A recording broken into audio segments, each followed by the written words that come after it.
தமிழை நேசிக்கும் நெஞ்சங்களுக்கு முதல் வணக்கம். பெண்களின் கோபம். கோபம் அவளின் ஆயுதம். அவளின் பலமும் அதுதான், அவளின் பலவீனமும் அதுதான்.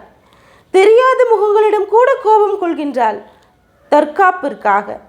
தெரிந்த உறவுகளிடமும் கோபம் கொள்கின்றாள் சுயமரியாதைக்காக. கோபத்தால் பகைக்கின்றாள் தவறான புரிதல்களால். அந்த கோபத்தையே அடக்கி ஆள்கின்றாள் தன்னுடைய மௌன மொழிகளால். என்ன செய்தாலும் அமைதியாகவே இருக்கிறாளே என்று அவளை சீண்ட வேண்டாம்.